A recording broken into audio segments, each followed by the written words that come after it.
नमस्कार, मैं हूं आमिल बेग। आप देख रहे हैं सिटी बुलेटिन न्यूज़। पेश हैं आज के प्रमुख समाचार। डॉक्टर राम मनोहर लोहिया अवध विश्वविद्यालय की कुलपति प्रोफेसर प्रतिभा गोयल ने दीपोत्सव 2023 को ऐतिहासिक बनाने के लिए शुक्रवार को सुबह में राम की पैड़ी पर मुख्य यजमान के रूप में वैदिक मंत्रोच्चार के साथ पूजन अर्चन किया। इस पूजन में सरयू मंदिर के पुजारी नेत्रजा मिश्र ने विधि विधान से दीपोत्सव की सफलता के लिए पूजन कराया। बता दें कि दीपोत्सव की सफलता के लिए कुलपति ने राम की पैड़ी पर आज सरयू पूजन किया। इस मौके पर पहले कुलपति प्रोफेसर गोयल ने मां सरयू जलाभिषेक के साथ सफल आयोजन की कामना की। इस कार्यक्रम में महापौर गिरीशपति त्रिपाठी, कुल सचिव डॉक्टर अंजनी कुमार मिश्रा, परीक्षा नियंत्रक उमानाथ, दीपोत्सव के नोडल अधिकारी प्रोफेसर संत शरण मिश्र, प्रोफेसर चयन कुमार मिश्रा आदि मौजूद थे। विश्वविद्यालय बहुत दिनों से, लगभग मैं कहूँ कि लगभग 1 महीने से ही कार्यरत है। दिन रात विद्यार्थी, शिक्षकगण, कर्मचारीगण और अधिकारीगण मेहनत कर रहे हैं। तैयारियां हमारी बहुत अच्छे ढंग से चल रही हैं और आज हमने भूमि पूजन किया है ताकि प्रभु की कृपा से ये सब कार्य निर्विघ्न संपन्न हो सके। इस बार का जो 28 लाख दिए जलाए जाएंगे, लगभग इसको लेकर कितने घाट चिन्हित किए गए हैं, कितने वॉलंटियर लगाए गए हैं? 51 घाटों पर ये सारा समारोह आयोजित होगा और इस कार्य के लिए 25,000 वॉलंटियर योगदान देंगे। इसके लिए मैम शासन के द्वारा भी कुछ निर्धारित किया गया है, लगभग कितना? शासन और विश्वविद्यालय के सहयोग से ही कार्य संपन्न होता है और दोनों विश्वविद्यालय और प्रशासन दोनों ही बहुत सानिध्य से इसके ऊपर काम कर रहे हैं। मैम, अगली बार दीपोत्सव के मुख्य अतिथि माननीय प्रधानमंत्री नरेंद्र मोदी जी थे, इस बार प्रमुख अतिथि हो रहा है जी। ऐसी कोई फॉर्मल सूचना नहीं है अभी तक। किसको बुलाया जा रहा है जी? कोई सूचना हमारे पास नहीं है। संभवतः प्रशासन को जानकारी हो इसके बारे में। देखिए, हम लोग हर बार दीपोत्सव के माध्यम से विश्व के कीर्तिमान को फिर से नई ऊंचाइयों को स्पर्श कराते हैं। इस दृष्टिकोण से भी तैयारी है और जिस प्रकार से हमारी डॉक्टर राम मनोहर लोहिया विश्वविद्यालय के स्वयंसेवक इस कार्य में लगे हुए हैं, नगर निगम प्रशासन भी उनके पूरे सहयोग में है। तो इस बार दीपोत्सव को लेकर एक चूँकि राम जन्मभूमि पे भगवान के मंदिर की स्थापना हो रही है, तो कुल मिला के स्वयंसेवकों में भी, समाज में भी, सब में बहुत उत्साह है इस कार्य को लेकर। जिलाधिकारी नीतीश कुमार ने भारत निर्वाचन आयोग के निर्देश पर अर्हता तिथि 1 जनवरी 2024 से उसके आधार पर विधानसभा निर्वाचक नामावलियों के विशेष संक्षिप्त पुनरीक्षण 2023 अभियान के तहत मतदाता रजिस्ट्रेशन कार्यक्रम का झुनझुनवाला पीजी कॉलेज हासापुर अयोध्या में दीप प्रज्वलित कर और मां सरस्वती के चित्र पर माल्यार्पण कर किया। इस अवसर पर जिलाधिकारी ने कहा कि विशेष निरीक्षण अभियान के तहत समस्त बूथ लेवल ऑफिसर्स यह सुनिश्चित करेंगे कि उनके क्षेत्र के सभी पात्र मतदाता सूची में पंजीकृत हो जाएं। इसके लिए जागरूकता अभियान चलाने के निर्देश दिए। उन्होंने कहा कि 1 जनवरी 2024 को 18 वर्ष पूरा करने वाले प्रत्येक नागरिक का मतदाता सूची में नाम अंकित करना उनके कर्तव्य निर्वहन की प्रथम सीढ़ी है तथा दूसरा सकारात्मक रूप से अपने कर्तव्यों का तार्किक तरीके से मतदान दिवस के दिन मतदान में भाग लेना और मतदान कराना है। उन्होंने जनपद वासियों से अपील किया कि जो व्यक्ति 1 जनवरी 2024 को 18 साल की आयु पूर्ण कर रहे हों या पूर्ण कर चुके हों, अभी उनका मतदाता सूची में नाम नहीं है, वे अपना आवेदन फॉर्म 6 पर प्रस्तुत करके मतदाता सूची में नाम अवश्य दर्ज करा लें। उन्होंने कहा कि दावा प्रस्तुत करते समय इस बात पर विशेष ध्यान रखा जाए कि प्रारूप की समस्त प्रविष्टियों को भरा जाए तथा उस पर दावेदार के हस्ताक्षर या अंगूठे के निशान जरूर लगाए जाएं।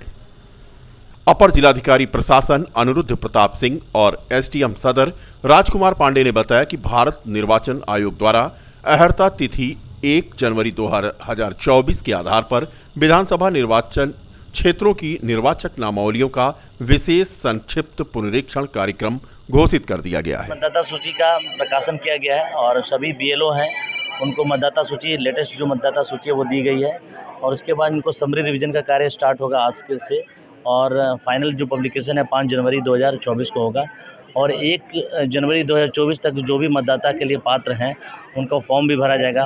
और इस संदर्भ में हम लोगों ने बीएलओ और जो नए मतदाता हैं और जो नए मतदाता में नाम अंकित करने के लिए पात्र हैं उनके साथ हम लोगों ने वर्कशॉप किया है और उन्हें बताया किस तरीके से प्रक्रिया अपनाई जानी है।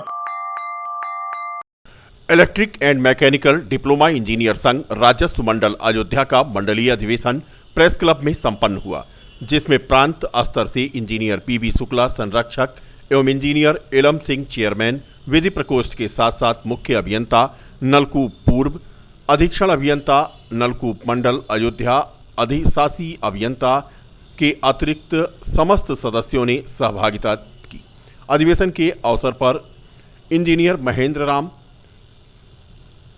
इंजीनियर परमानंद उपाध्यक्ष, इंजीनियर मोहम्मद राशिद खान की देखरेख में मंडल का चुनाव कराया गया, जिसमें हिमांशु वर्मा मंडल अध्यक्ष, अंकुर रंजन सिंह मंडल उपाध्यक्ष, अंकित सिंह मंडल सचिव, रमाकांत मंडल सह सचिव, हरिश्चंद्र मंडल संगठन सचिव के अलावा अयोध्या जनपद की कार्यकारिणी का पुनर्गठन भी किया गया। इस मंडल अधिवेशन में हमारे विभाग के कुछ वरिष्ठ अधिकारियों को हमने आमंत्रित किया था, जिन्होंने अपना बहुमूल्य समय दिया। हमारे मुख्य अभियंता पूर्व, अधीक्षण अभियंता नलकूप मंडल अयोध्या आदि लोगों ने समय दिया है। इसके लिए मैं सभी को धन्यवाद ज्ञापित करता हूं।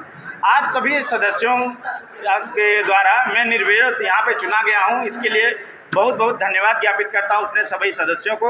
और मैं ये विश्वास दिलाता हूँ कि आने वाले दो सालों में इस मंडल के अधीन जितने भी जनपद हैं, उनकी जो भी समस्याएं होंगी, उनके लिए मैं हमेशा खड़ा रहूँगा और मैं अपने किसी भी जूनियर इंजीनियर के किसी भी प्रकार के अधिकारों का दोहन नहीं होने दूंगा। श्री कृष्ण जन्मभूमि मुक्ति दल का राष्ट्रीय वार्षिक अधिवेशन अयोध्या धाम के तपस्वी छावनी में संपन्न हुआ। इस बैठक का नेतृत्व श्री कृष्ण जन्मभूमि के राष्ट्रीय प्रमुख राजेश मणि त्रिपाठी और जगत गुरु परमहंसाचार्य के द्वारा संपन्न किया गया। अधिवेशन के माध्यम से लोगों को संबोधित करते हुए कहा गया कि आगे की लड़ाई गौरक्षा, हिंदू राष्ट्र आदि विषयों को लेकर कैसे लड़ा जाए और कब शुरू किया जाए, इस पर चर्चा हुई तथा संगठन के विस्तार पर भी अहम चर्चा की गई। विगत वर्ष की उपलब्धियों पर भी बैठक में चर्चा हुई। अखिल भारतीय प्रधान संघ के पदाधिकारियों ने आज पत्रकार वार्ता करते हुए जानकारी दिया कि 30 अक्टूबर 2023 को रामपुर हलवारा के एक पैलेस में प्रधान सम्मेलन का आयोजन किया गया है।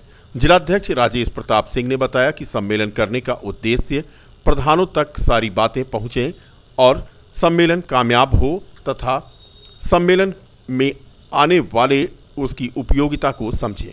मुख्य अतिथि के तौर पर जिलाधिकारी नीतीश कुमार तथा विशिष्ट अतिथि के रूप में सीडीओ अनीता यादव और संगठन के पदाधिकारियों के साथ साथ जनपद के सभी प्रधान शामिल रहेंगे।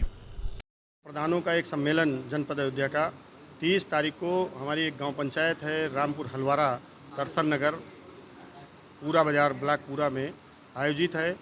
इसका मुख्य उद्देश्य है हमारे गांव पंचायतों का विकास कैसे हो और उनके विकास में क्या बाधाएं आ रही हैं।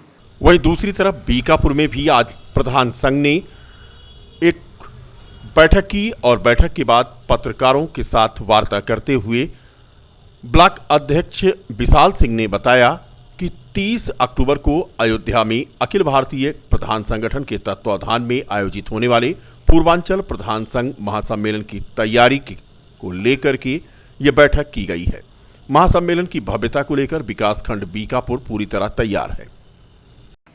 अखिल भारतीय प्रधान संघ के तत्वाधान में आगामी 30 अक्टूबर को एचआर पैलेस दर्शन नगर में ग्राम प्रधानों का एक बहुत बड़ा सम्मेलन आयोजित किया जा रहा है, जिसमें अयोध्या के जिला अधिकारी, मुख्य विकास के अधिकारी और सचिव स्तर के ग्राम सभा की सचिव स्तर के अधिकारी उसमें भाग लेंगे, जिसमें प्रधानों की समस्याओं को जो है उठाया जाएगा और उनको कैसे निस्तारित किया जाएगा ये सरकार हमको बताएगी। इसकी में बीकापुर ब्लॉक से मैं ब्लॉक अध्यक्ष विशाल सिंह, हमारे साथ 75 प्रधान और ग्राम सभा से तमाम जागरूक व्यक्ति भी इस सम्मेलन में पहुंचेंगे और बढ़ चढ़ कर हिस्सा लेने के लिए पूरी तैयारी जोर शोर से चल रही है। भारत निर्वाचन आयोग के निर्देशन में मतदाता पुनरीक्षण कार्यक्रम के तहत बीकापुर में तहसीलदार की अध्यक्षता में देश दीपक इंटर कॉलेज के सभागार में एक बैठक हुई। बैठक में तहसील के सभी ग्रामों में तैनात बीएलओ शामिल हुए। तहसीलदार धर्मेंद्र सिंह द्वारा निर्देशित किया गया कि किसी भी दशा में किसी भी मतदाता का नाम पुनरीक्षण कार्य के दौरान रिक्त न रहने पाए। उन्होंने बताया कि बीएलओ जो भी लोग 18 साल की आयु पूरा कर चुके हों 1 जनवरी 2024 को उनका मतदाता सूची में नाम अवश्य दर्ज करें। यह अभियान 27 अक्टूबर यानी आज से शुरू हुआ है और इसके बाबत बीएलओ को जागरूक करने के लिए ये अहम बैठक आयोजित की गई थी। प्रक्रिया बिल्कुल एकदम आसान बनाई गई है। उसको जो है आप एक हमारा जो कट ऑफ डेट है 1 जनवरी 2024 को उसकी उम्र 18 साल पूरी होनी चाहिए और 18 साल का अगर उसकी पूरी हो जा रही है तो उसको हमारे बीएलओ फॉर्म नंबर 6 पे उसका जो है फॉर्म फिलअप कराएंगे, उसका आधार कार्ड और उसका जो है फ़ोटो, ये एक उसके लिए जो भी उसका हाई स्कूल का मार्कशीट भी अगर उसकी जो उसका डेट ऑफ बर्थ जिससे उसकी सर्टिफाइड हो सके वो हमको चाहिए और जिससे वो अपना मतदान अपने फॉर्म को फुलफिल कर दे। और राष्ट्रीय ग्राम स्वराज योजना के अंतर्गत विकासखंड बीकापुर सभागार में आयोजित होने वाले 2 दिवसीय प्रशिक्षण शिविर का प्रथम बैच का समापन हो गया। इस दौरान प्रथम बैच में प्रशिक्षण ग्रहण करने वाले करीब 25 ग्राम प्रधानों तथा 25 समूह सखियों को विशेष प्रशिक्षण देने के बाद बैग देकर व्यापक ग्राम स्तर पर प्रचार प्रसार के लिए प्रेरित किया गया। प्रशिक्षण शिविर में प्रशिक्षक ब्रजेंद्र कुमार दुबे मौजूद रहे। उन्होंने बताया कि स्वयं सहायता समूह के जरिए ग्राम पंचायतों में नागरिकों के अधिकार, गरीबी उन्मूलन सहित अनेक योजनाओं के बाबत लोगों को जागरूक कर उन्हें सशक्त बनाने के नियमित ये अभियान चलाया जा रहा है। प्रशिक्षण कार्यक्रम में मुख्य रूप से सहायक विकास अधिकारी बद्रीनाथ पांडे मौजूद थे।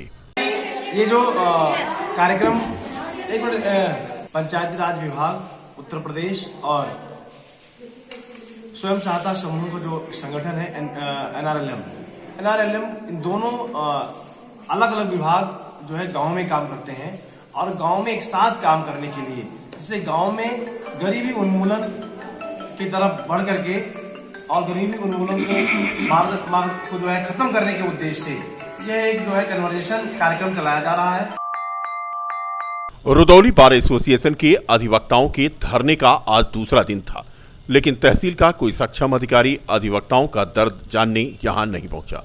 बता दें कि रुदौली तहसील के अधिवक्ता अध्यक्ष गोरखनाथ तिवारी की अध्यक्षता में गुरुवार से तहसील परिसर में धरने पर हैं। अपने साथी अधिवक्ता अखिलेश अवस्थी के खिलाफ दर्ज एफआईआर के विरोध में हड़ताल करके धरना प्रदर्शन कर रहे हैं। अधिवक्ताओं का कहना है कि यदि न्याय नहीं मिलेगा तो रुदौली अधिवक्ता संघ राष्ट्रीय राजमार्ग को जाम करेगा और रेलवे को भी जाम करेगा। हालांकि अभी अधिवक्ताओं का धरना जारी है और आगे भी जारी रहने की उम्मीद है, क्योंकि तहसील स्तर से कोई भी सक्षम अधिकारी धरने को संज्ञान लेकर के उनकी मांगों पर विचार करने नहीं पहुंचा है।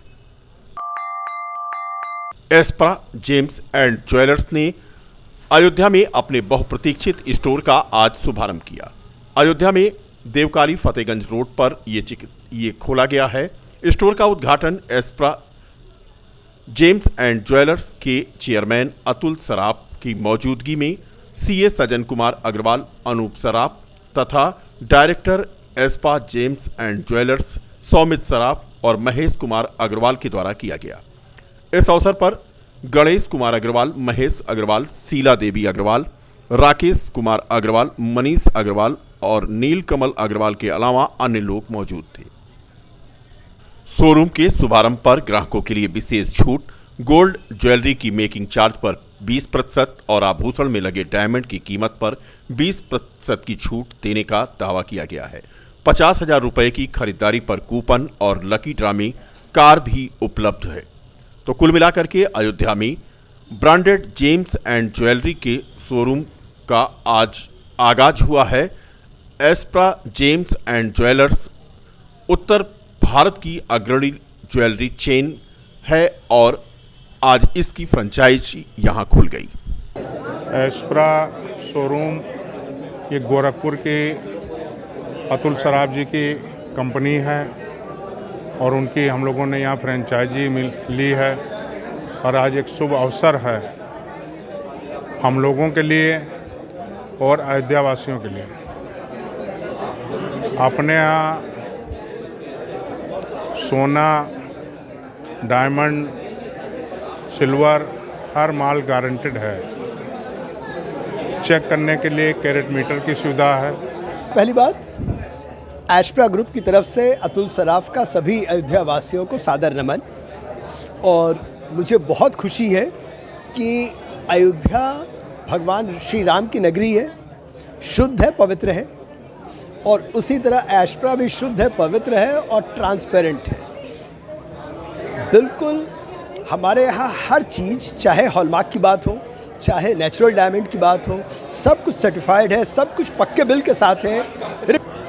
एशप्रा हरि प्रसाद गोपीकृष्ण सराफ का एक वेंचर है। हरि प्रसाद गोपीकृष्ण सराफ 1940 से व्यापार कर रहा है। हमारे पिताजी ने स्टार्ट किया था एक बहुत छोटे शोरूम के साथ में। उन्होंने अपने जीवन में कुछ वैल्यूज़ बनाए जिसको हम लोग टाई कहते हैं। वो एथिक्स, ट्रस्ट और इंटीग्रिटी की, लोगों के विश्वास, नैतिकता, इस पर हम हमेशा खरे उतरे रहें। वक्त उतार चढ़ाव आता है, लेकिन पिताजी ने कभी भी वैल्यूज़ के साथ कॉम्प्रोमाइज़ नहीं किया। ग्रोथ हुई, लेकिन हम लोगों ने कभी वैल्यूज़ को नहीं कॉम्प्रोमाइज़ किया।